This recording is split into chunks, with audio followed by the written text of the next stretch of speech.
I'm Ricki, and I am so fortunate and blessed to be the new director-elect for Division 1 for NID.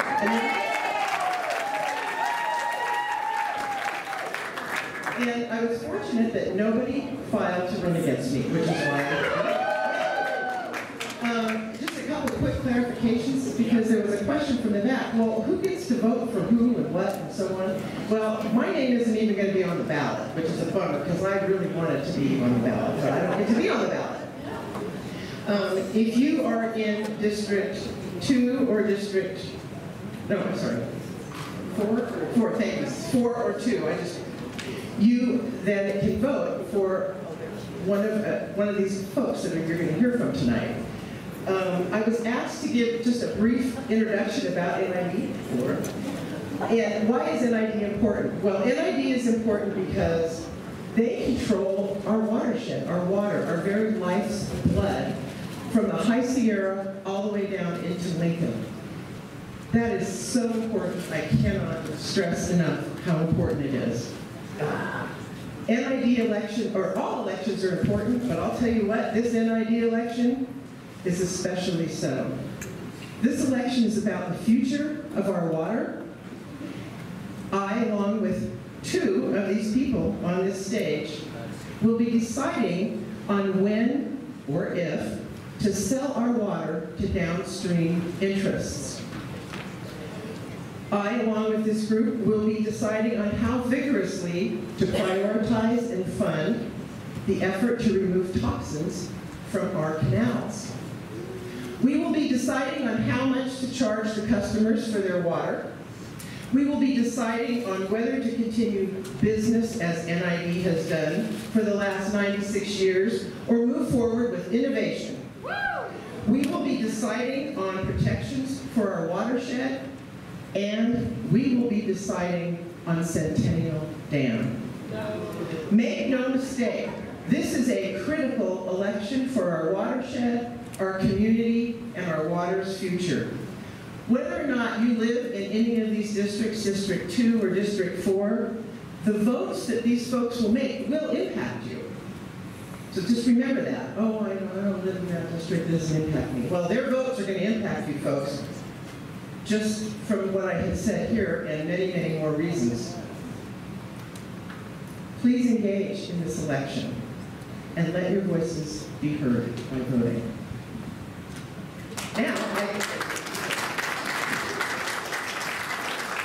I've now been given the great pleasure to introduce your moderator for the evening, Fran Cole.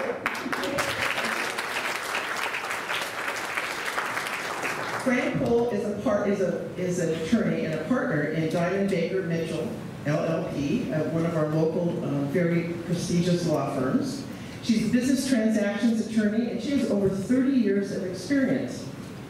Fran also, this is really important to me, she serves our community by advising a number of local nonprofits as their legal counsel, and she serves on so many boards of directors and has over the last 25 years, I've lost count. She's a ranch woman, an animal lover, a horse person, and one fun fact about Fran, she is an accomplished accordion player. So with that, I'll turn it over to Fran. Thank you. Can everyone hear me? Yeah. Okay. Thank you, Ricki. This is a great opportunity tonight, and I have never seen such a crowd for a forum. And to me, it demonstrates how important water and water rights in our community. We will begin with an introduction. Each of the candidates will have a 2-minute introductory statement, and then we will begin the questions. And I will apologize in advance. I probably have 200 questions, and I estimate that I maybe can get 15. So if your question is not asked, please know that I try to present questions with all different viewpoints and outlooks, but I will be probably limiting most of your questions, and there's really an alternative to that. So I would like to begin with introductory statements for the candidates, and then they will speak for 2 minutes, and then we'll have questions. And then it was supposed to end at 7:30, but because of the interest and just vibrant topics we have tonight, we'll probably stop questions at 7:30, and then have closing statements, a 2-minute closing statement from each of the candidates, maybe 3, depending how we're doing on time. I ask you all to be respectful. I know that you will be. There's a lot of passion around the issues. I have many questions about Centennial Dam that will be addressed tonight, and I think this is a great opportunity in a public forum to really find out what the candidates believe the future of water is in our communities. So I'd like to begin, and we were going to do a toss for who goes first. Did that happen? No, I didn't do that. All right. So, okay. So we didn't do that. So I would like to ask for a volunteer to begin with their introductory statement. 2 minutes, and we have a timekeeper who will tell you. All right, Mr. Morebeck. He will introduce himself, tell a little bit about himself and his position, and then we will continue on down the row, and we'll alternate beginning with each question between the candidates. Thank you. Well, good evening, and thank you all for coming. If we're going to decide where we're going, I think it's a good idea to know where we came from in the district. So I'm going to start by telling a little story about NID. In 1917, Munson Church and his wife Kate were taking cattle up into the highlands from the dry grass area of Nevada County, and came up with an idea to bring the water that they were passing on their way up to the mountains, the lakes, and the various canals that were already up there. They came up with they were visionaries, and they saw that they could perhaps bring all that water down there, and it would help that particular area. So fast forward to 1921, some more visionaries got together with the Board of Supervisors of Nevada County and decided that they wanted to form a water district from this idea, this novel idea that they had. And so they came up with an irrigation district. And then in 1923, some other visionaries at Placer County wanted to join, and they had enough water, so NID incorporated Placer County. Then in 1966, the Yuba Bear Project, some more visionaries came up with the idea to have hydroelectric power and to get some new dams. And so they put in Rollins and Stocks Flat. So today now we're at the precipice of another bold decision that we have to make as a community, as directors, and as staff of NID, and as management of NID, to engage in a raw water master plan, which will determine potentially what's going to happen in the next 50 years of water for our community. So I am ready to make those decisions as my predecessors have, and I stand on their shoulders. Yeah. Hi, I'm Laura Peters, and I'm very happy to be here this evening and see such a great turnout. I want to thank Peter and the Democratic Central Committee for putting on this event, and I want to tell you why I feel that I'm the most qualified to represent Placer County on the Nevada Irrigation District Board. I'm a registered engineer in civil engineering, and I specialize in water resources engineering. I've been doing this for 26 years. It's my experience and my collaborative practices that just ingrained in me in my life. I feel now I can bring and contribute to my community and get to know my community as well. I'm looking forward to doing that. Critical decisions are coming. History has shown us that there are unintended consequences of major water supply projects. So we've learned since the 50s and 60s of last century that there are alternatives. And so we can't be solving 21st century problems with 20th century thinking. We have to really think differently and do things differently and critically look at the decisions that we're making.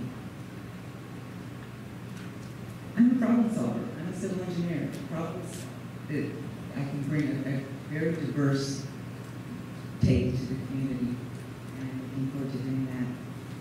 Thank you.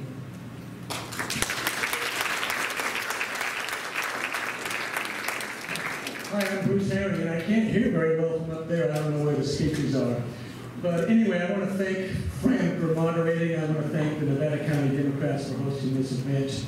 My wife Sally and I have lived in Nevada County for 30 years. We've owned property and been NID customers since 1990. And here's what I'm all about. This is why I'm doing this. I am all about open communications and transparency, sound fiscal management, efficiency of operations, a healthy watershed from top to bottom. NID service area is apparently unique in the state of California, whereas our service area goes all the way from the Sierra Crest to the valley floor. I'm also thinking we also need a bit more community involvement. So, going a step further, to meet the challenges that we face as water managers in the next generation or two, we need to be nimble and flexible in our approach. From what I've seen of NID, going to NID meetings and committee meetings the last year and a half, they are anything but nimble and flexible in their approach. We need to be nimble operationally, we need to be nimble fiscally, and we need to be nimble in our vision. And I believe my background gives me a unique insight into all three of those areas: operations, fiscal management, and vision. And so I'm asking for your support. Thank you.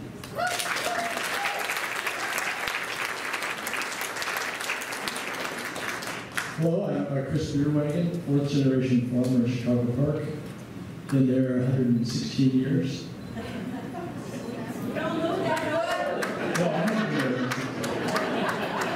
My grandpa was instrumental in bringing water out to Chicago Park after the churches got it down to Smithsville.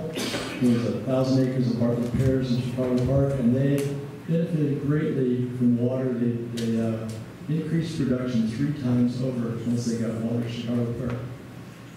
My dad served on the board for 26 years recently, and our farm has been using NID water for 93 years.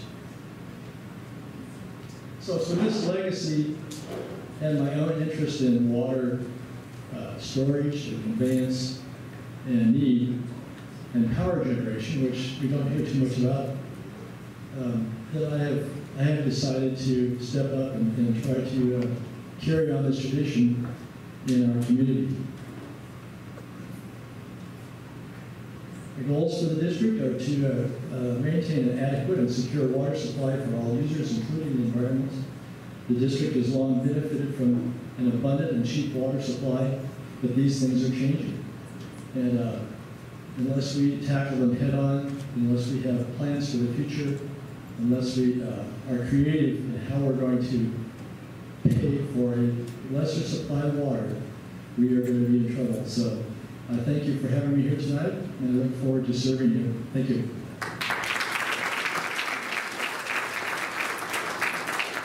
All right, I'd like to begin. We will start with Ms. Peters.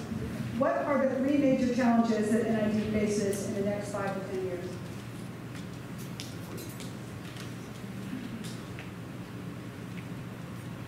I think the biggest one is dealing with I think the biggest one is dealing with the aging infrastructure. I think that we need to really critically look at the system that we have and evaluate it and find out what the status of it is and do a risk analysis and make thoughtful decisions on how to load the projects and maintain and rehabilitate the system. I think the second thing is the district lacks a lot of public credibility at this time, so they need to be open and transparent and engaging, and I think it's important to reach out to all divisions. I think Placer County is kind of out there that aren't involved as the ones here up by the district office. So I'd like to make sure that the Placer County is involved. And the third one, I think, is to determine where we want to be. Where does the district want to be? Do we want to build a dam? Do we need the water? No. Mr. Herring? I'm going to stretch it out for beyond 5 to 10 years to 50 or so, maybe 70. So water managers in the 21st century face a slew of unprecedented challenges. The Sierra snowpack is shrinking. Precipitation will probably be about the same totally, but it will come more as rain. And also, there's more and more regulatory demands from both the state and federal government. And again, also the state of California, the population will keep growing. So this is why I say we need to be nimble and flexible. We need to just look forward. So to meet all these challenges, we just need to step out of the box, not have blinders on. You know, don't need to hook up the team and put the blinders on right away. We need to consider all possible alternatives and be ready to admit if we're wrong and try something else.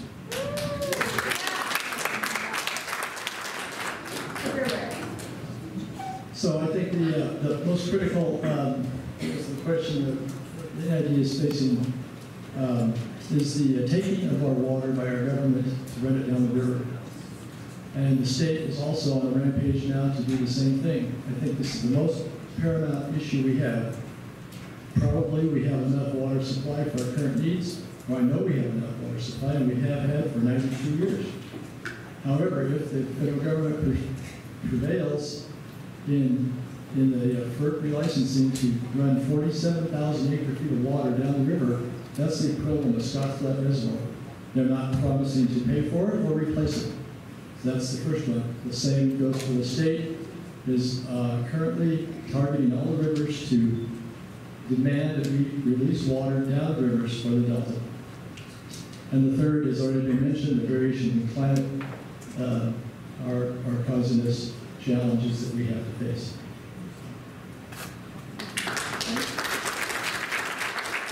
We have a suggestion that perhaps we hold applause until all of the answerers have completed the questions. So Mr. Morebeck. Yeah, one of the three is the most important, I would suspect, is because of the lack of snowpack that we're having. We're having to release water out of the reservoirs, I'd say about a month early in the last 4 or 5 years. So I think that the challenge is to seek potentially new storage facilities, whether it be Centennial or raising Rollins or other alternatives, but to look for alternatives for storage, because I think that's going to be one of the main issues that we're going to have in the near future. The other is protection of our water rights. As mentioned earlier, the state is seeking to have extra requirements on us, whereas potentially we could lose some of our water rights if we're not using them. So that's an important element that we have. And I would say the third would be to expand hydroelectric power, because it's quite a money generator. If that's possible, would be to be able to use that to offset water rates. Thank you. So since you mentioned water rights, let me ask a question about water rights. And we'll start with Mr. Herring. How do you foresee future water rights in the district? Who has them and who doesn't? And who controls them and for what reason? Okay, that's a great question. It has been brought up by Mr. Morebeck right now and other members of the board that if we don't take a step backwards, the NID has applied for the assignment of water rights, additional water rights from the Bear River to build a Centennial Reservoir. And this statement has been made that if we don't do that, then we will lose it. Someone else will come and take the water. So I absolutely believe we need to go after those water rights. But I also believe that there are other greater beneficial uses we can put that water to use for. The state has, ensconced in the state constitution is, whenever you get a new diversion or a water right, needs to be put to the highest and best beneficial use. I don't believe the highest and best beneficial use is necessarily the Centennial Reservoir, and I believe there's several others that we can pursue. Thank you. Mr. Bierwagen. So the state give it and the state take it away. So the state does control the water rights. And as has been pointed out, the NID has filed, did file those in 1921 for the Bear River. And I believe that it's in our best interest, given the previous conversation about water storage and for the need in the future, and that is not immediate, but we're talking 50 to 100 years here, that we will need those water rights to satisfy the government, to satisfy the needs of the district, and I'm also in favor, if there is surplus water, that we do then control that we can sell it outside of the district. I'm talking about surplus water, not so that we would protect it for ourselves. Mr. Morebeck? Yeah, the district has about 440,000 acre feet of water rights, and not quite using, probably not even using 3/4 of that water right. So I think that, to buttress the argument over here, that we do need to put that water to beneficial use. And I'm not suggesting it has to be in the centennial necessarily, but perhaps there is other alternatives, like I said earlier. And I think that we need to start using those water rights, and I think there is a potential that, and I have, there is some authority that if we don't use those water rights, someone could use those water rights, and that's a legal question that potentially has to be answered. But there is that potential, and so I think it's important that we do at least advance the debate to see what we should do about it, and that's what I'm saying. Can you repeat the question, please? Yes, it was a long one. How do you foresee future water rights in the district? Who has them, who doesn't, who controls them, and for what reason? There are actually 4 questions buried in that. Okay. All right, so I think that I don't know a lot about water rights. I mean, I understand the concepts of water rights, but I know one thing is that there's real water and there's paper water. I think water rights were assigned in a time when water was way more abundant in California. It's not there anymore. And when water rights were assigned, there was more water in the system. And so now I think the onus is on the district to show that the water that they're wanting to put to beneficial use is actually in the system and there. And so I think that's the first thing that we need to do. And I think that, let me get my thoughts together. As far as who owns them and who, so the first in time, first in right, so people have water rights and they claim them. And so I think that if people like South Sutter Water District has water rights and they put them to beneficial use, if they exercise their rights, I don't think it's right for the NID to come in and say, oh, we're going to leave you high and dry because now we're going to trump our rights to yours. All right. Next question is, and we'll start with Mr. Bierwagen. What is the level of your education in the field of water resources? What is the level of your education in the field of water resources? None. The school of hard knocks and using water and knowing what's going on in the district. But as far as formal education, I have 2 years of college in the agricultural field, but none in water. Mr. Morebeck. Well, I would say 3.5 years as being on the board of directors of the Nevada Irrigation District. I guess if you use the term rather broadly, I've used water for 44 years as an NID customer. So I have somewhat intimate knowledge of this system. And in terms of college, no. I think practicality, yes. I think the 3.5 years of being on the NID board is as much education as anyone could use at this point in time. And there's quite a bit to learn. And I've spent tons and tons of time researching everything there is about the district, and I've been everywhere in the district. So I think that's 3.5 years is probably better than any college education I could ever get. Ms. Peters. I have a Bachelor's of Science degree in Civil Engineering from the University of California, Davis. I've worked in water and thought and breathed and eaten and drank water for 26 years in all aspects of it. I started out in wastewater engineering. I was a design consultant. I was in private consulting. I did water design for wastewater plants, pump stations, pipelines, and just general infrastructure to move water from A to B and to treat it. I've also worked in grant contract management at the State Water Resources Control Board. I have extensive contracting and grant experience, understanding reading contracts, reading deliverables, and making sure they're on track. I'm a registered project management professional, and so I'm also a registered civil engineer. And so I've also worked in collaboration, bringing diverse groups together in integrated regional water management to help people work together for common purposes rather than being in silos. And so I've had many, many years of water experience.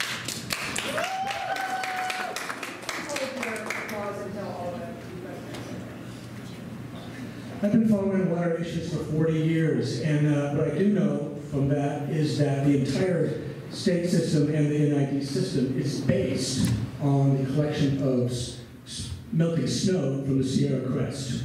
And as I mentioned earlier, it's clear that little by little the snowpack is shrinking. And so all that means is the water is still going to be there, it's just going to be in the reservoirs sooner.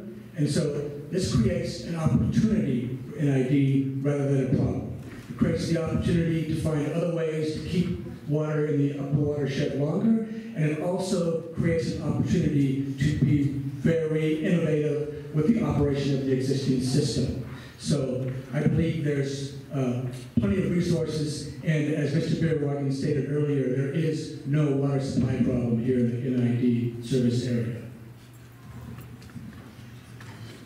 Thank you. All right, the next question is about agricultural use. And this is Mr. Morebeck. If agricultural users are asked to use less water, how can NID help those users increase efficiency and maintain current levels of production? And what can NID do to ensure that irrigated agriculture has access to water in the face of growing urban demand and state regulations? Well, could you repeat that again? It's like 10 questions. It is. Yeah, that's how they're rated. If agricultural users are asked to use less water, how can NID help those users increase efficiency and maintain current levels of production? And what can NID do to ensure that irrigated agriculture will have access to the water in the face of growing urban demand and state regulation? Well, one of the things you could do for efficiency is what I did many years ago was to utilize the resources of the county and the feds to build a dam and recycle water. And I also was able, because I raised vegetables, was able to use the drip systems that I would be able to save a considerable amount of water that way. NID has had programs developed for farmers to do such things.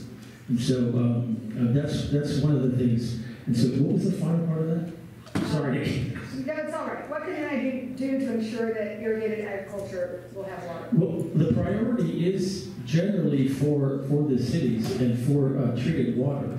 So, you know, the main thing we could do is ensure that we have storage availability for farmers, because we are on a rather low priority in terms of when there is a drought.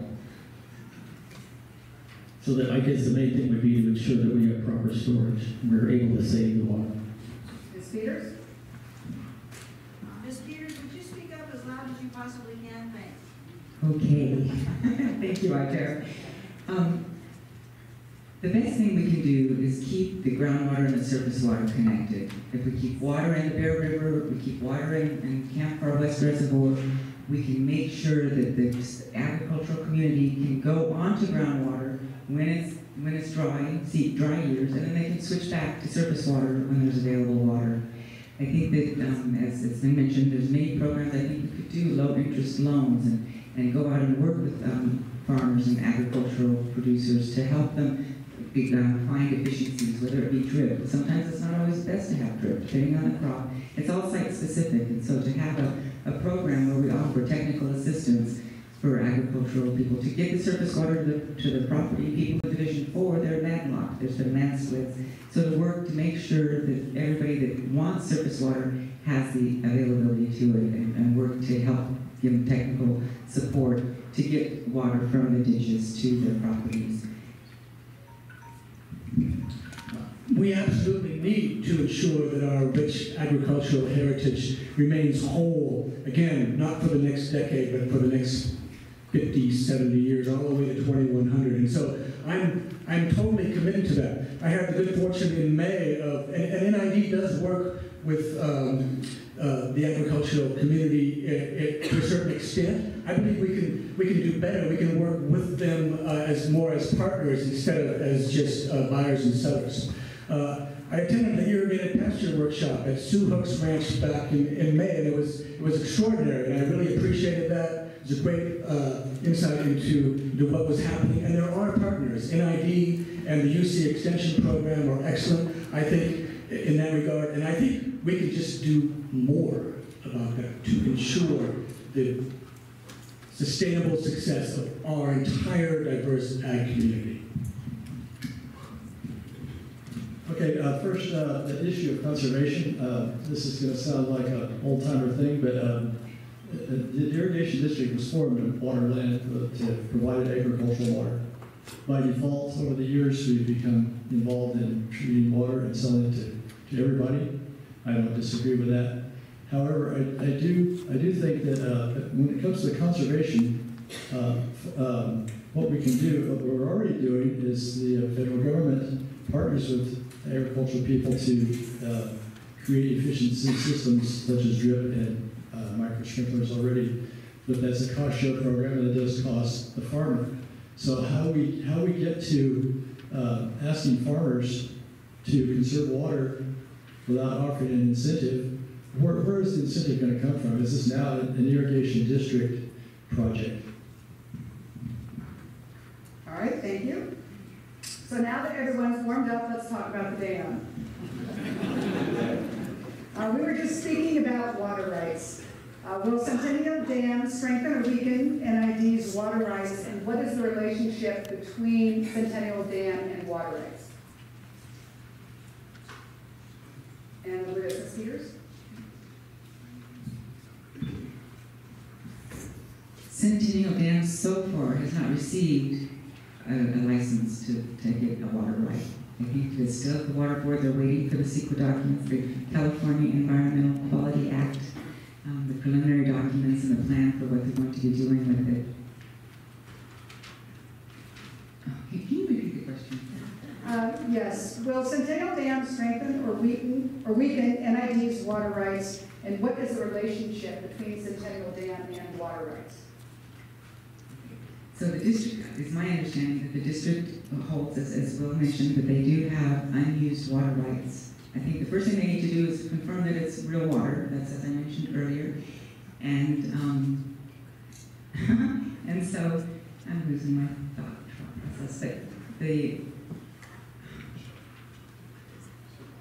I don't think the two are exactly connected. You need a water right to build a dam, but they don't know if they have the ability to have a water right. And so I think that they need to go through the process and find out what is their water situation as far as rights on that system. Mr. Gary? So there are two different things. And here's something we all should remember. There is no imminent vote to move forward or not on the Centennial project. It's at least 2 years away until the raw water master plan is completed. And after that, it may be chosen as one of the pathways forward. But then there's both the state and environmental reviews, and then it would go to the State Water Resources Control Board for the application for water rights. And like I said earlier, I firmly believe that NID should most definitely go after it and get those water rights. However, I believe that there may be other higher beneficial uses for those water rights, and one in particular is the replenishment of the groundwater basin down in the Lincoln area. Okay, so the question is, what is the relationship between the dam and the water rights? I think the dam is going to hold the water that the district then can decide what to do with it. If that includes replenishing groundwater, which we don't have much, we don't have a very large area in the district to recharge, but it would be one thing they could do with the water, but certainly having it for the future and selling it to those that are willing to pay big money for water. When we're currently subsidizing our water sales. The water is being subsidized in NID currently, and there's a potential for us to raise money by selling water. The question is,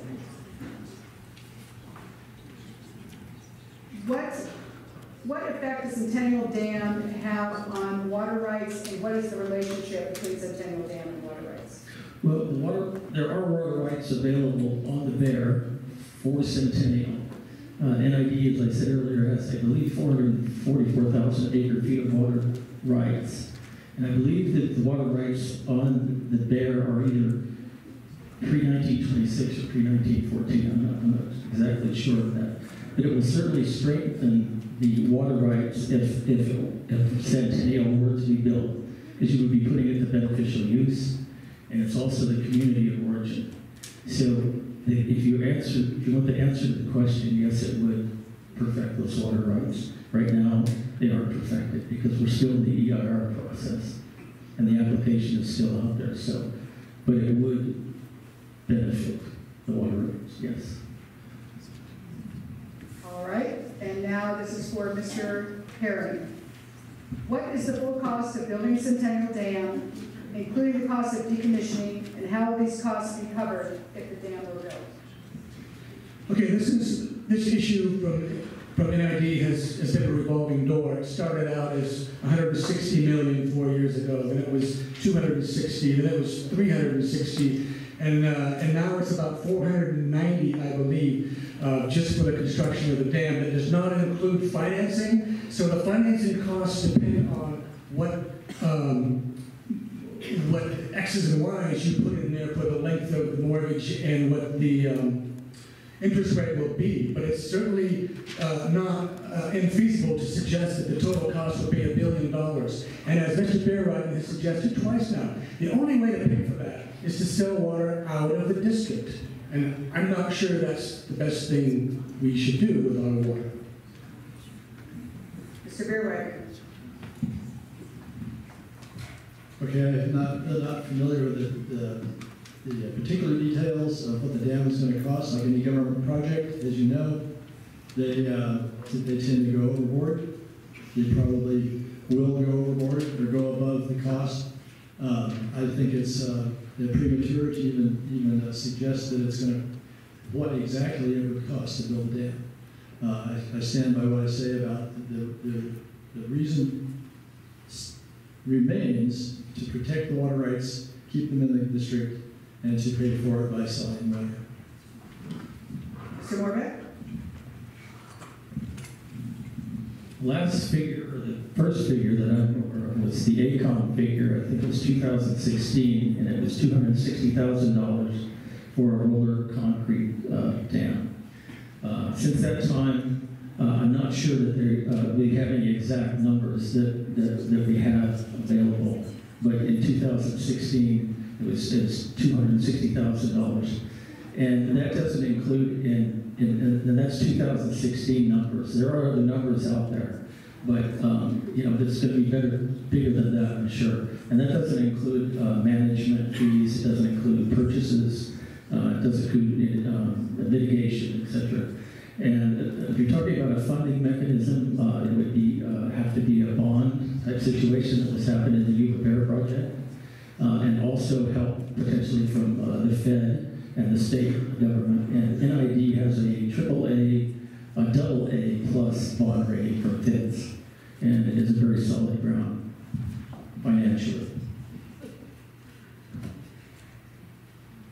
As been said, we don't know exactly how much it's going to cost because we haven't even fully defined what the project is. I know that $12 million is spent already, and we keep going back and saying, oh, we forgot to do that. Let's step back. Let's do that. And now we need, we've got to figure out, is there really a need? I mean, we've spent $12 million and we haven't documented whether there's a need for the dam.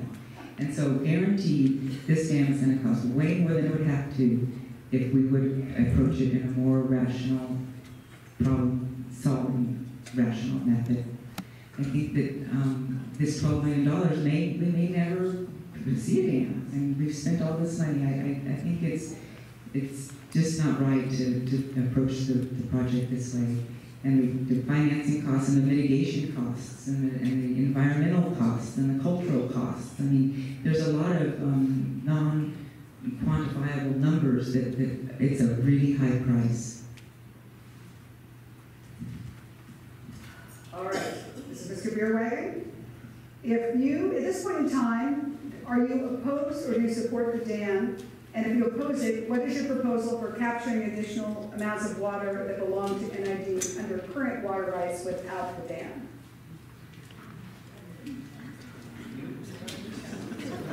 At this point in time, do you support or oppose the dam? And if you oppose it, what is your proposal for capturing an additional amount of water that belongs to NID under its current water rights? Okay, so as I stated, I am in favor of the dam as one of the numerous things that the district can be doing it for the future. Okay, as far as so I wouldn't answer the opposing question at this point. So that would be the answer. What was the second part of the question? What is your proposal, if you are opposed to it, what is your proposal for capturing an additional amount of water that belongs to NID under current water rights without the dam? How do you protect the current rights you have without sustaining the dam? Okay, well again, I said we should go after those water rights anyway for a number of uses. Again, let's remember, there is no imminent vote on this dam for probably 3 years, at least 2. I believe that, and so this is part of the raw water master plan. There are probably going to be 6, 8, a dozen alternatives to this that could be pursued. Let me just briefly mention a couple of them. Everyone thinks that the greatest use of water in California is agriculture. It's actually the forest and the western slope of the Sierra Nevada. Imagine that what it is a bunch of straws in a punch bowl, right? And those straws, and these trees are thirsty, so they're sucking up way more water than we use down in the Central Valley or goes to Los Angeles by far. So aggressive thinning of the forest, enhancement of meadows, those are just a couple of the things we can do, and there's so many more. We're a little out of order, so Mr. Morebeck, next. Yeah, I'm going to give a sort of a nuanced answer. I have been voting in favor of the funding mechanism for the last 3.5 years of the analysis of the Centennial Reservoir. But I don't think that we can suggest at this time how one is exactly going to vote. I think that we need to, finish the raw water master plan, the new raw water master plan. I think we also need to look into the final of the EIR, the Environmental Impact Report. I think we have to keep an open mind to that. And in terms of looking at the alternatives could potentially be one of the 7 or 8 alternatives in the EIR, which would include raising Rollins potentially, or Jackson Meadows, or something along that line. But the actual nuanced answer is that I think that we have to look to analyze this. It's important to do that. The final answer will come after all the facts are in. And I think we deserve to look at all the facts. I can't say no. Ms. Hughes. I'm a civil engineer. Dams are a very handy tool to have in your box. We know how to build dams. It's an easy thing. It's not easy, it's expensive in the long term, but it's something that's finite. We know how to do it. I think that I can't decide whether or not, for sure, we're going to build a dam, but everything I've seen so far and have heard, it doesn't pencil out. And I believe that the most impacted community will be Placer County, which is Division 4, which I'm hoping and I'm looking forward to representing, because we need to have someone looking out for those downstream interests. There's many, many alternatives. The first thing we need to do is figure out how much water do we need. We have to have a vision. Where do we want to go? What do we want the district to look like in 50 years? Once we know where we're going, then we can pick a road to get on. But without knowing where we're going, any road's going to do. And it's very costly to approach problems in that fashion.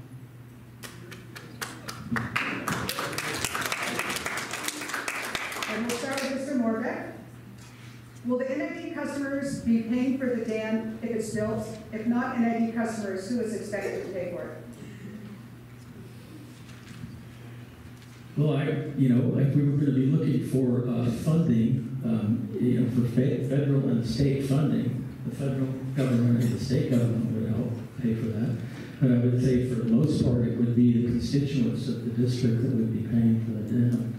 And particularly if we bond the dam and post a bond for it, the district would be responsible. So it would be the constituents. It is a community project. It's not meant to be made other than that. It's not meant to be for downstream other than Placer and Nevada counties. So it would be up to the citizens of this area to decide whether they want to put forward the finances, the money, whether they want to go forward with this project, because it would be, in my opinion, totally 100% this community, both Placer and Nevada. Can you repeat the question? Yes. Will the NID customers be paying for the damages still? If not NID customers, who is expected to pay?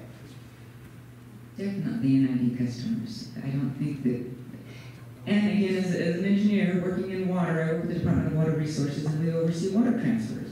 Transfers inherently aren't bad. Dams are inherently not bad, but they have to be used in the right place at the right time for the right reason. And so it's kind of the requirement to pay for this will fall on the NID customers.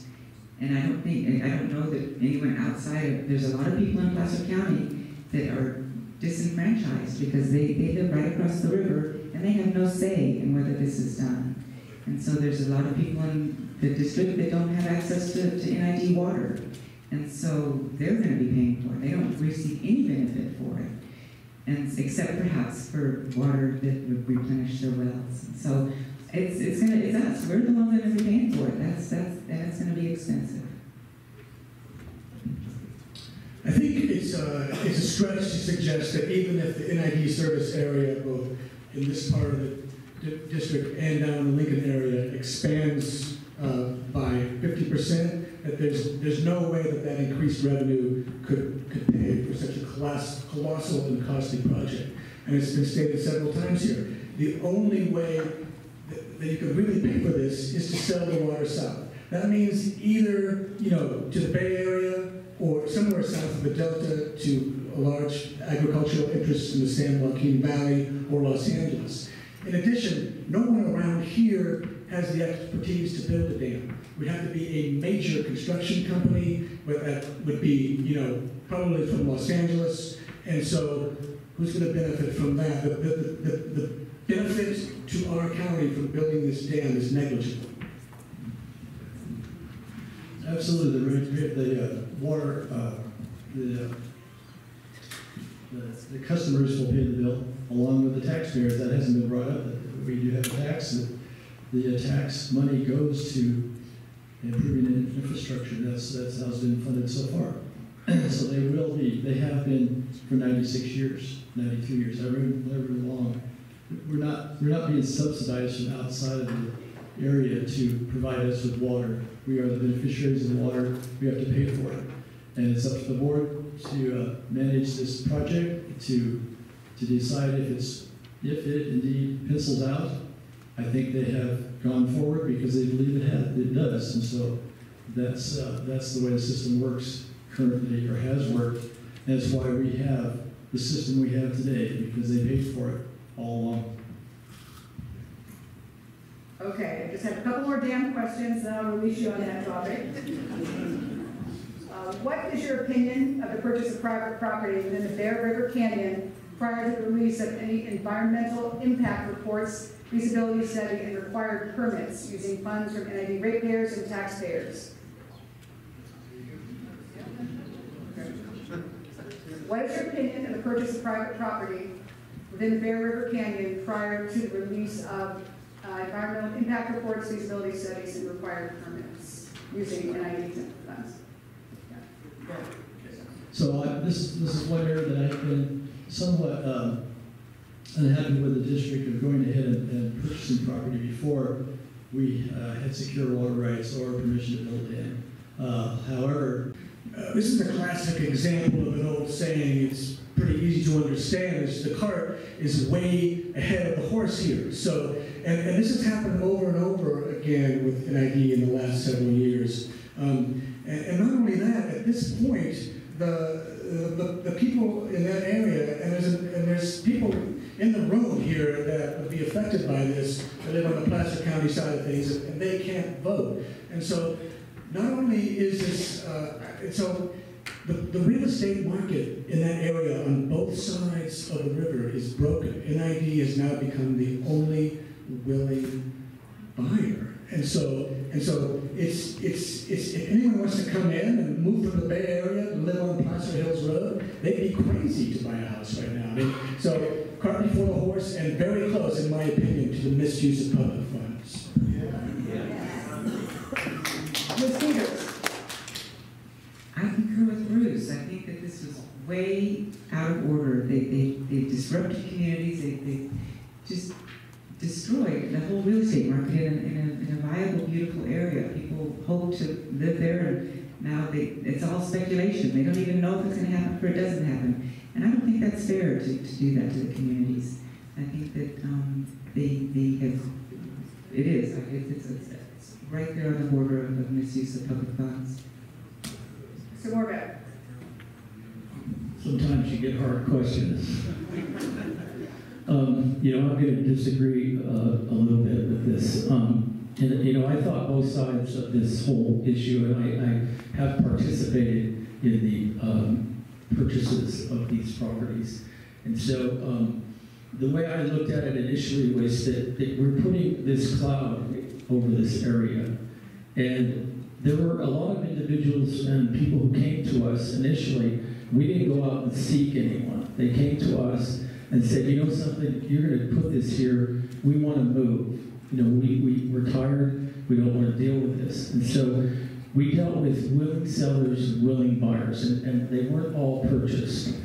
And so it was a tough decision, but I felt that it was, if they wanted to do it, it was their decision, it wasn't advertised. And so we did make the purchases, and we are currently renting out, I think, about 9 houses that are bringing in income. But it was, the whole idea was because they wanted to sell. We had a lot of different instances, and that is true. Okay, so let me ask Mr. Morebeck another question related to the dam. Do you believe that info that's put forth by Circle and dam opponents is misleading or not true? And if it is, how as a board member would you respond to that? How do you respond? I don't know what they're putting forward. You're talking about when they come to the meetings? Come to the meetings, but also press releases and other information in the media. I don't know, unless you say specifically. I can't really say. I don't know that I'll go out and try and start fights with somebody, but I can't really say exactly. I think probably the one thing maybe that I disagreed with initially was the issue about transparency. And I think that was the main issue. But about specifically, they have a different idea about what we want to do and where we're going with it. So I mean, philosophically, they are there to stop the dam, and I understand that. That's their right. Philosophically, I'm there to look at it because I represent Placer County, 53% of the water. So I'm there as a representative. And so I'm looking at all the angles, which would include not doing it or doing it. So I think the main difference, I guess, is that they don't want to do it in any circumstance. But I respect their opinion. Ms. Peters. I think that anytime people aren't open and transparent and deal with people, tell everybody, the public, what their plans are and what their reasoning and what the rationale, that makes people more suspicious. And I think Circle has been very good about doing their homework and being grounded and making sure that they're reporting what is actually happening. And the biggest issue is that the non-transparency, the opaqueness of the district with respect to how they're approaching the dam and what they're doing. And so it takes, they keep getting the hand. People, they just, they're not getting any response. They're not getting anywhere. So if you don't get anywhere, you start being more forceful. You start making sure that people are hearing you and understanding your concerns. And they're not getting any love from the district at this point in time. And so they do have to be perhaps maybe more sensational to try to get awareness of this pretty big deal that's going on behind closed doors. I would like to follow up on that in this way, is that yes, I agree with Laura that to a large degree, just the way NID has brought this whole issue forward has created a little bit of distrust. And I used the old saying, cart before the horse, to talk about buying property in the Bear River Canyon. I think they do the same thing now with the raw water master plan. I mean, that should have been the first thing that we did. You know, before we trotted out this major, you know, very expensive and culturally, you know, sensitive project, without really doing the homework of what's the supply needs, what's the demand, and how we're going to go forward. I applaud the raw water master plan. We should have started that 2 years ago. So I agree with Mr. Morebeck completely about the issue of circles specifically.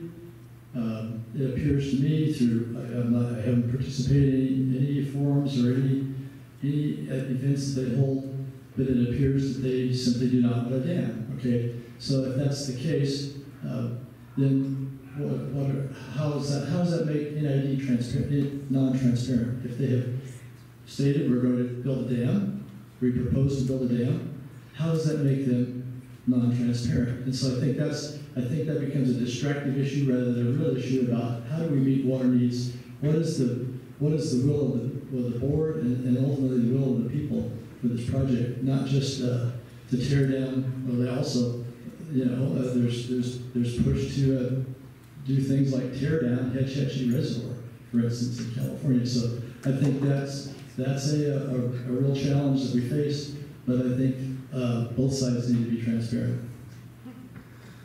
Then I will also start with Mr. Bierwagen again with this question. And this is a very long question from FONC, which is the future of Nevada County, an inclusive group of politically and socially engaged young adults who are working to create a more sustainable and vibrant Nevada County and educate ourselves in the process. I love that. That's a great endeavor, and I'm glad to see activist young people bettering our community. So on to the question. They are concerned about the lack of transparency in the current board, and here's the question.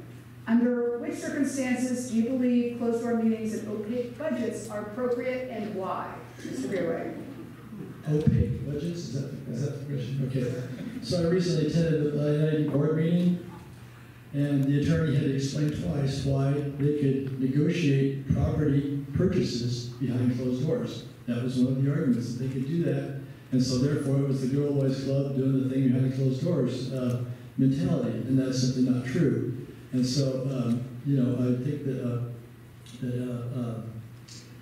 the board is transparent. It's a public meeting. I read the union newspaper. You can say whatever you want about the newspaper, but I get my information most strictly from what's going on by the newspaper or a meeting with my director. So I feel completely confident in the news that I get as far as the transparency goes. I think there again, that's a distracting issue that's meant to get us off the subject.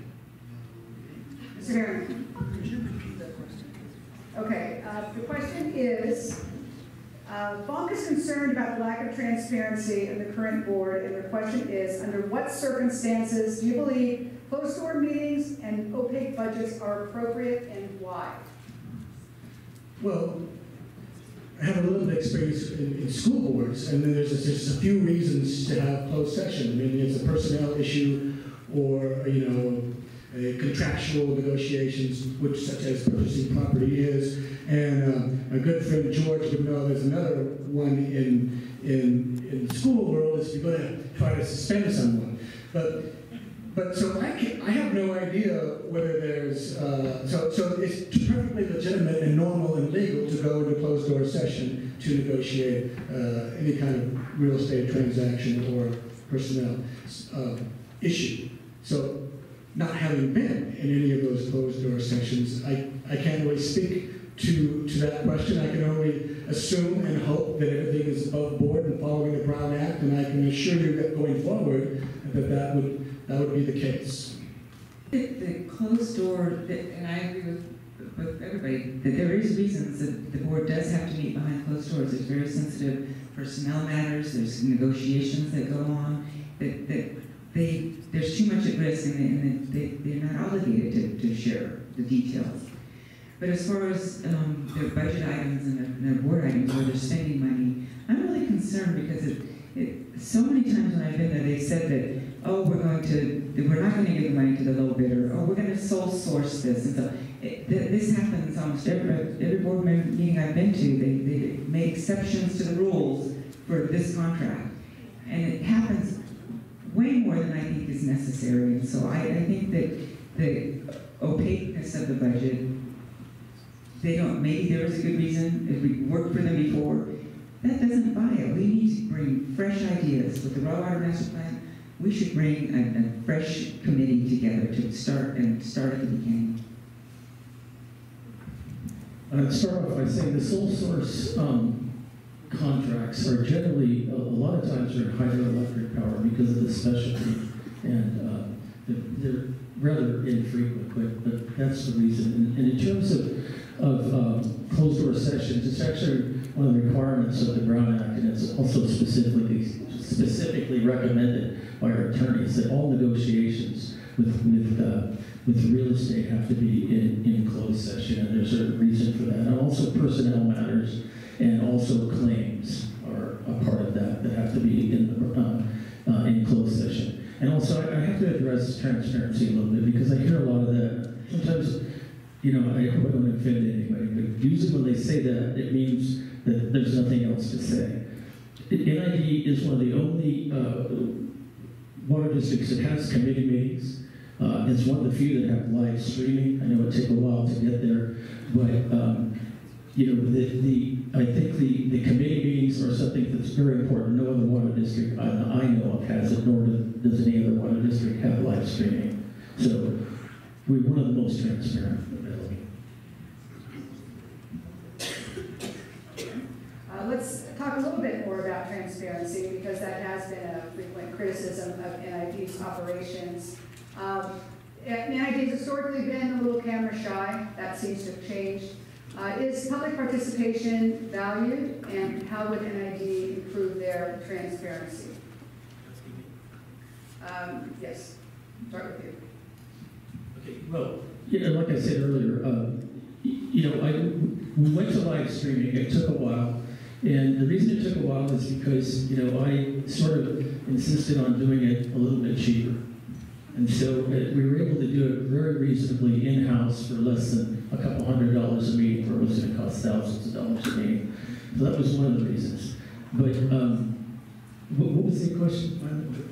How does NID value public participation? Of course. And how would you increase transparency going forward? Increase transparency going forward. Well, we did do the live streaming, and encourage. When we were in the discussion about live streaming, I was trying to encourage people to keep coming to the meetings because of the interaction with people, and I thought that maybe live streaming would keep them away, and so we all value the participation of the public, and I think having public meetings would be helpful. And I have to say that committee meetings are very important. And those are the meetings, I think, where a lot of the work is done. And so, we've done everything we can to be transparent, as far as I can say. Ms. Peters. It's my opinion. I don't think they've done everything they can do to be transparent.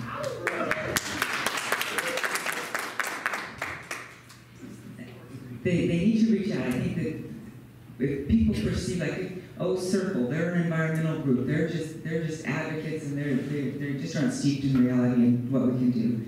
Those are the people we need to be talking to. We need to be getting as diverse as a crowd in the room as we possibly can to get the best results. America was built on diversity. That's why we are those great America we are.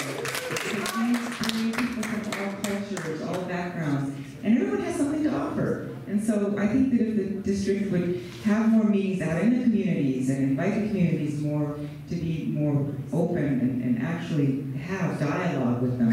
So often in the committees, there is discussion, but it's very stilted. It's very clear who's in charge and what's going on and who's the decision maker. And I think we just need to be more inclusive. And I think there's many, many ways we can do that. Absolutely. Greater community involvement is one of the 5 points I mentioned at the beginning. And to me, I am saddened by the fact that NID and Circle at this point have an adversarial relationship.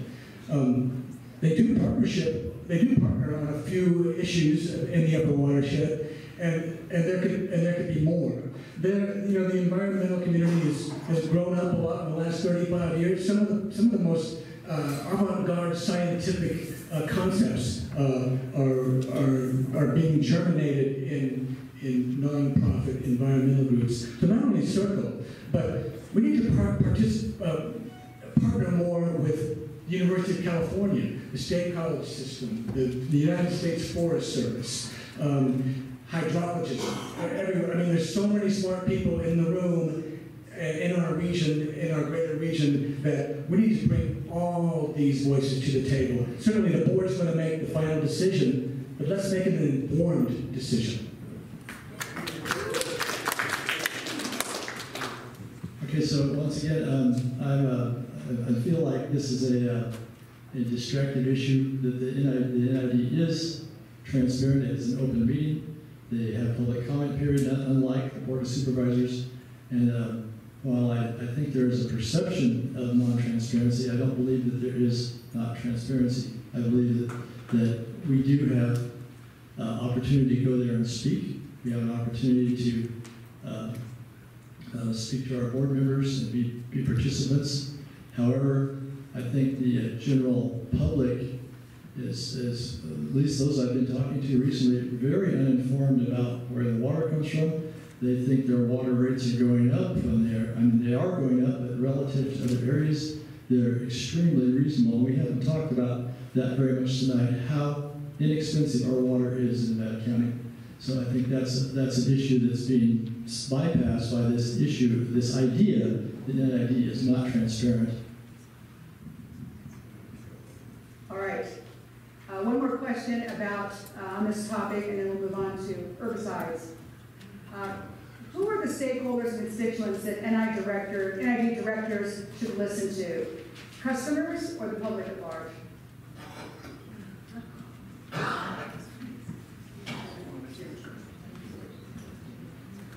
The stakeholders are those that buy the water, okay? Although the voters get to vote, if you live in the district, you get to vote. Whether you get water or not, you get to vote. Whether you get water, you get to pay taxes, whether you get water or not. So they are the stakeholders, and they are the ones that get to do that.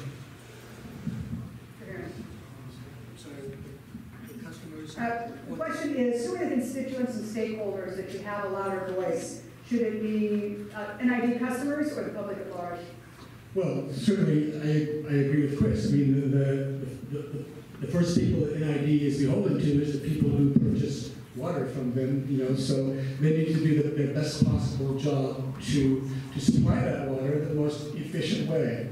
But also, I think NID does so much, but they need to do so more. In fact, we need to manage the entire watershed better, and this whole centennial proposal, to me, one thing I've found out is that there's a great many residents of Grass Valley and Nevada City and along Placer Hills Road that have no say in any of this in this election. In other words, if you're in the heart of Grass Valley or Nevada City, you can't vote. And so I find that a little bit troubling, that with such momentous things going on, and that NID is responsible for the health and integrity of the entire watershed, from the crest to the valley floor, I think the greater public at large should have a voice as well.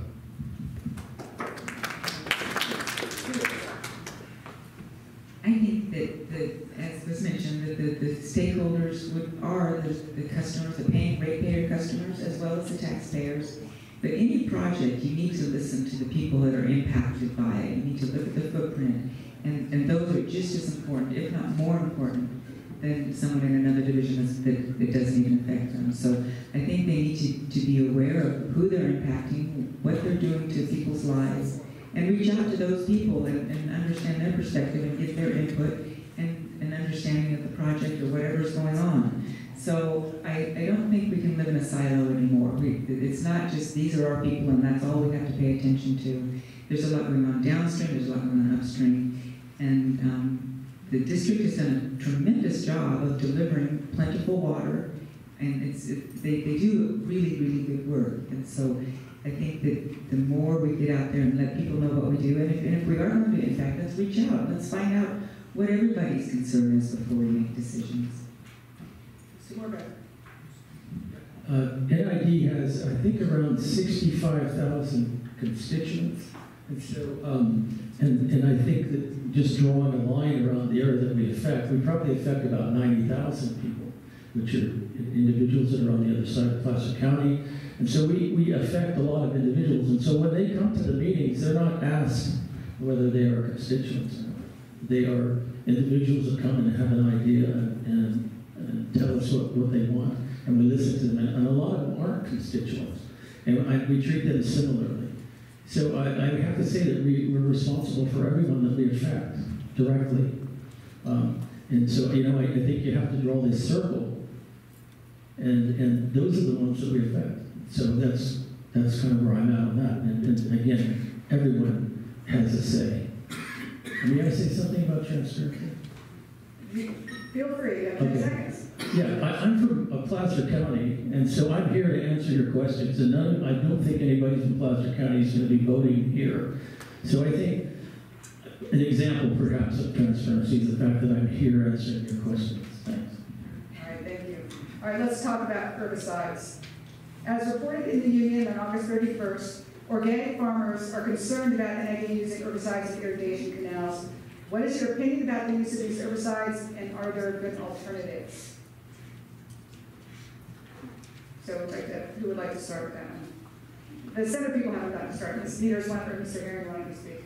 Okay, so this is an emotional issue and also a practical one from the NID point of view. Of course, we need to, you know, keep the canals going and et cetera, et cetera. There's a number of ways to do that.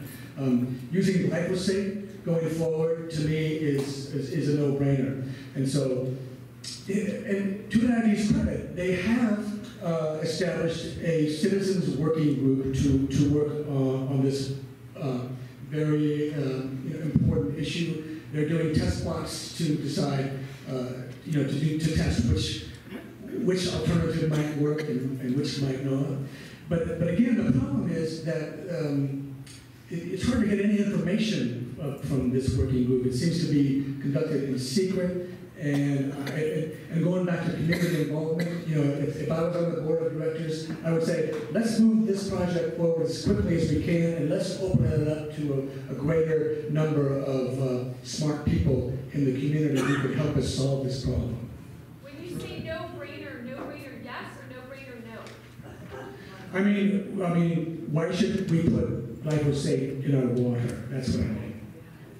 It's a known carcinogen.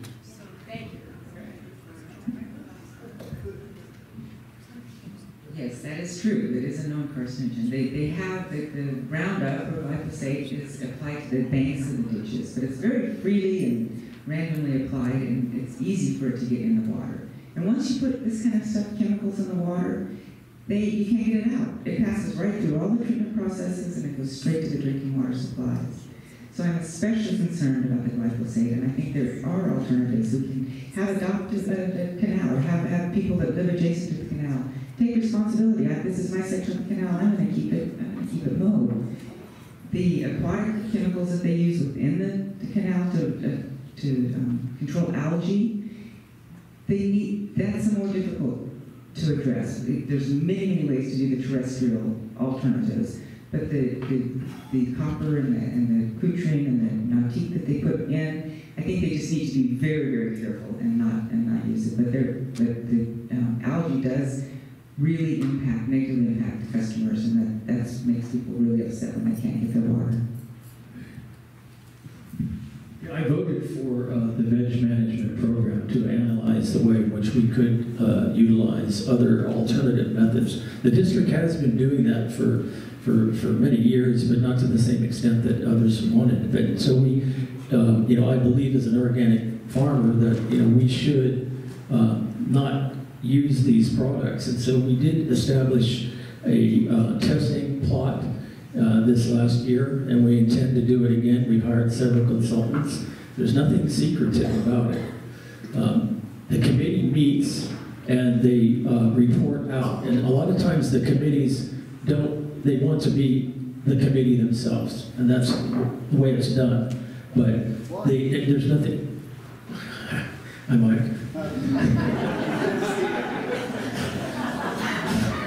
I did that for you. You know, I think moving forward, I think we're going to extend it next year. I'm in favor of doing that, and also looking for alternatives to Q-train in the water. Mr. Bierwagen. Okay, so it happens I was an organic farmer and a conventional farmer using both biological pesticides and conventional pesticides for many years. I happen to also be on that committee for the NID, and it started 6-8 months ago. It's a rather large committee, and it does have experts on it currently. This is a very, very complex issue. Pesticides, you cannot just say one thing about any particular one. They are all very specific, and as has been pointed out by Laura, if you've ever cleaned a screen that has algae in it, it's a nasty, it grows really fast in the summertime. It has to be controlled. So I'm looking forward to, well, I'm in favor of doing the best possible use that we can. I think it's going to be very difficult to just say we're going to quit Roundup, for instance, and we're going to get an excavator out there. It's a hugely expensive project. Okay, I have two more questions for you, and then we'll go to closing statements. Should NID increase sales of water to customers outside of our water district, and under what circumstances? Ms. Peters, we'll start with you.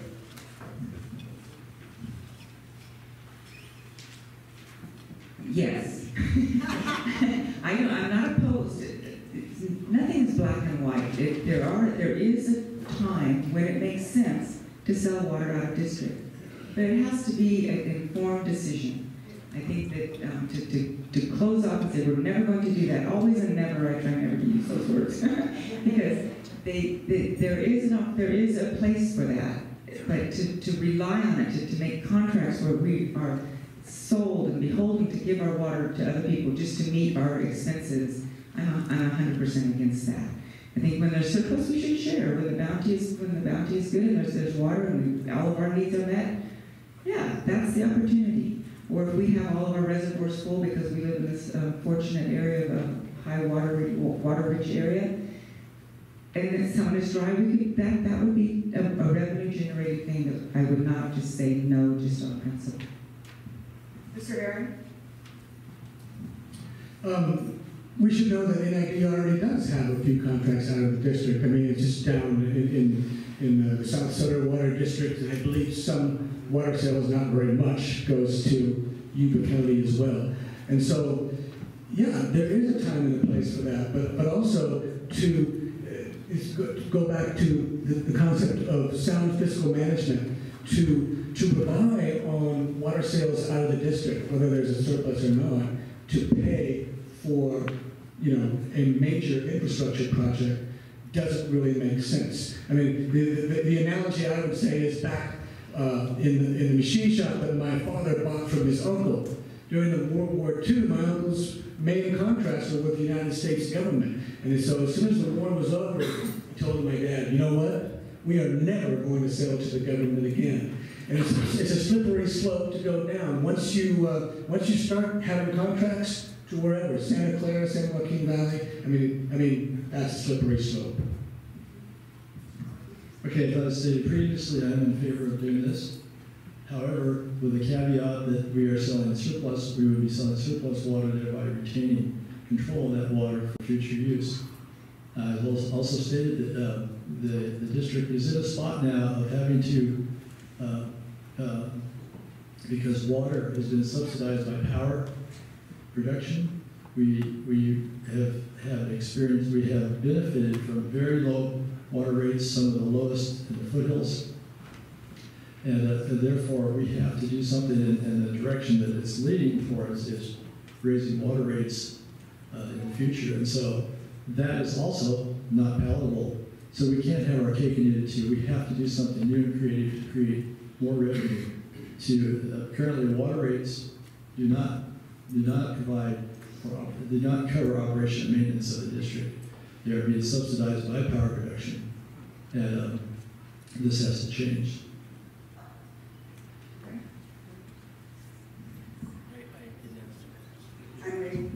I'm sorry. NID has never sold water out of the district, and so I respectfully disagree with that. We need to sell water to South Center, and I would know. And so I would not want to suggest that we should build storage in anticipation of selling water. You know, I think that potentially if we did have extra storage, and if we did have that potential, and with the community involvement and in the decision, I think we could sell water, but not in anticipation to build something for that purpose. Several years ago, during the drought, we had an opportunity to sell water down in the Santa Clara area, and it would have been worth millions of dollars. And we didn't do that because we had never sold water, and we wanted to save it for the next year for our carryover. And so we turned down quite a bit of money to keep the water in the community. So that's historically been NID's role, and I don't think we've ever sold water out of the district. But I don't want to say never. Okay? Mr. Morebeck, are Grass Valley and Nevada City in the district? The cities, no. So, do you sell water to Grass Valley and Nevada City? Some parts of it, yes. All right, thank you. Well, That's out of the district. Okay, so let's go to our last question. What haven't I asked about? I haven't asked about climate change, all right? So now's your time. The big question is last. What do you think is the role of climate change in long-term water planning? And we'll begin with Mr. Morebeck. It's important because that's what we're going to utilize to determine what could potentially be in the watershed. And I know that you know, the models that we have to look at, you know, suggest that we're going to get, you know, more rain than snow because of the warmer climate. And so I think we have to use all the available material available and all the research available to understand, even though it is a bit speculative looking out into the future, but I think we have to plan on the science, and as the science tells us, what it's going to be in the watershed. And so I think climate change is part of that whole equation. And so I think it plays a very important role, probably one of the most important roles. Ms. Peters? I think that with climate change, the risk, or the impact to our division, our district, is that there's less snowpack, there's more intense and frequent rainstorms.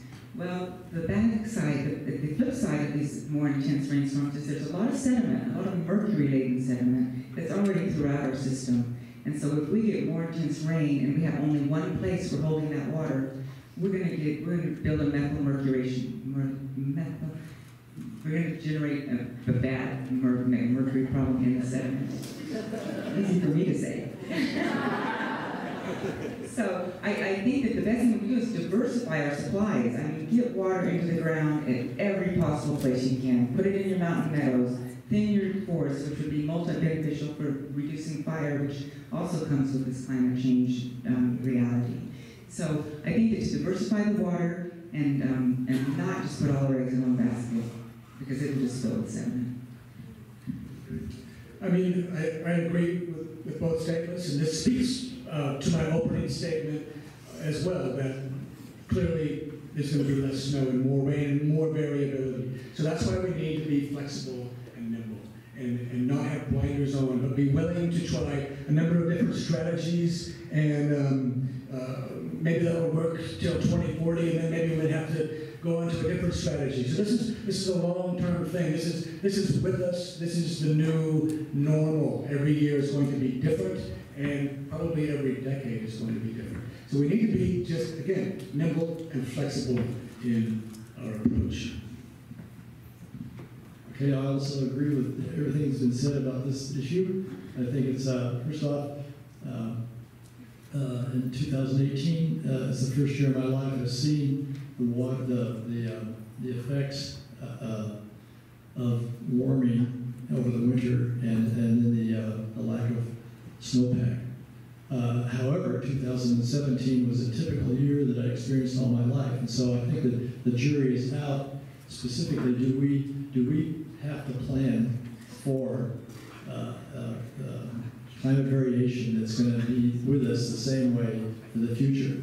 We would be remiss if we didn't start planning, but however, I don't think that currently that is going to be necessarily a trend, any more than drought is a trend or a result of climate variation. We've had drought all throughout our history, and so we can't blankly say that now we're going to have drought because we have climate variation. So we have plenty of things to do and plan ahead for, and I would welcome them. Great. Okay, thank you. That concludes our questions. I did not get a chance to talk about hydropower, so if there's anything you want to add related to that topic, please include it as a sentence or two in your closing statements. So you have 2 minutes to do the closing statement. Audience, please hold your applause until everyone is finished, and we'll start with Mr. Bierwagen. Okay, I'd just like to thank the DCC for inviting us here tonight and for all of you participating tonight. This is grassroots where it happens, and I really appreciate the opportunity to share goals and visions and ideas together. I hope that I've adequately shared today and answered the questions honestly. If I have not, or if you feel I have not and want to dialogue some more about that, I would welcome that opportunity going forward. Given my family legacy and long history with NID, I feel that I'm uniquely qualified to serve as a board member at NID. I have served on numerous boards in the county, including president of the Farm Bureau Board and president of the Growers Market Board, and been involved in all of these aspects for 50 years. So I just look for your support tonight. Thank you for being here, and I look forward to serving you in the future. Thank you. Mr. Herring. Okay, so I'm going to talk about myself for a moment. So before I retired 4 years ago, I spent the previous 14 years as a teacher and the principal of Bittney Prep High School, formerly known as Bittney Springs High School. I taught U.S. history, world history, government, and economics every year in my government class as part of local government, local issues. I got the whole diagram of the entire drum-spalding infrastructure out to everyone, so that everyone could fill in a blank map and know that the water comes from the middle Yuba to the south Yuba to Deer Creek and all the way to the Bear River. And so people need to know where their water comes from. Previous to that, I served for many years as the purchasing agent and materials manager for a manufacturing firm. And doing so, I learned about efficiency of operations.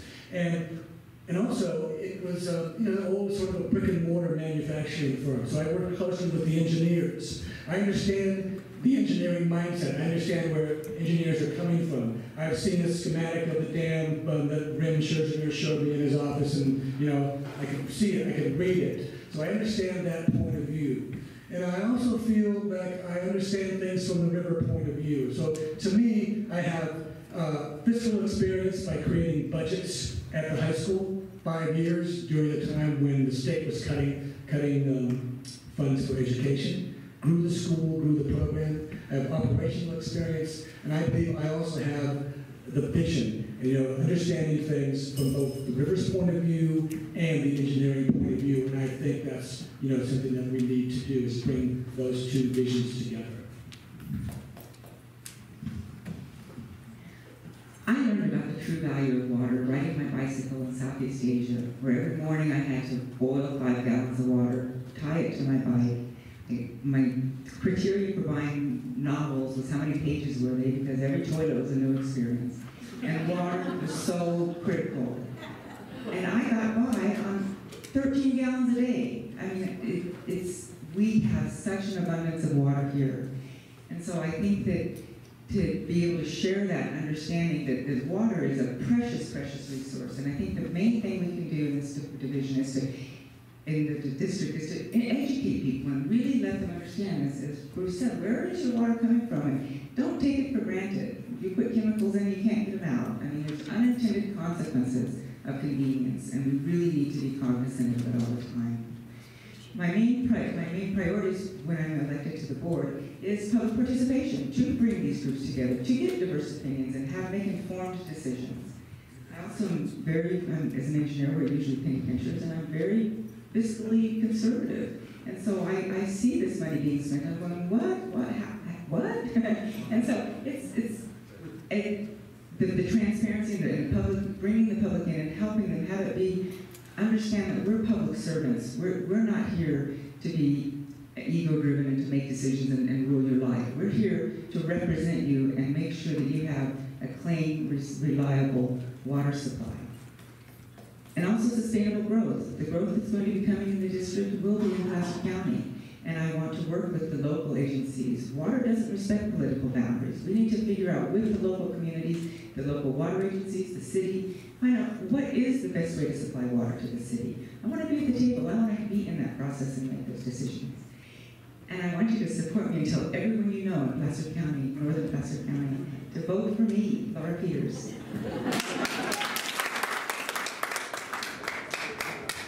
Thank you. I spent 23 years as the small farms representatives on the Agricultural Commission, and I don't think we got hardly any questions tonight about agriculture. And in Placer County, we have about a $56 to $65 million agricultural industry that is supported by raw water from the Nevada Irrigation District. 90% of the water from the district goes to raw water. I think only 10% is treated water. We have a Nevada County, I think it's $27 to $35 million industry that is supported by NID water.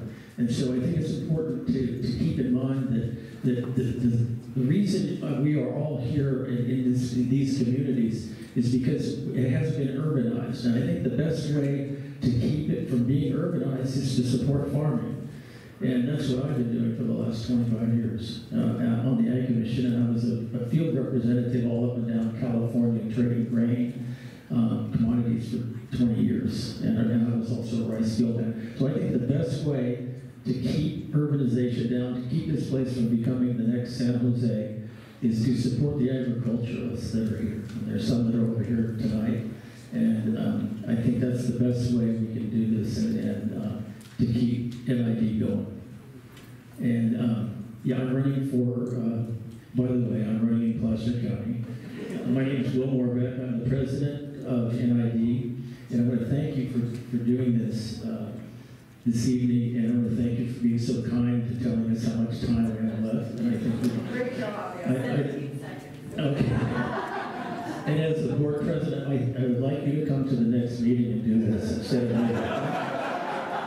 right, thank you I'm kind of very much. neat. Thank you, candidates. Thank you, JD.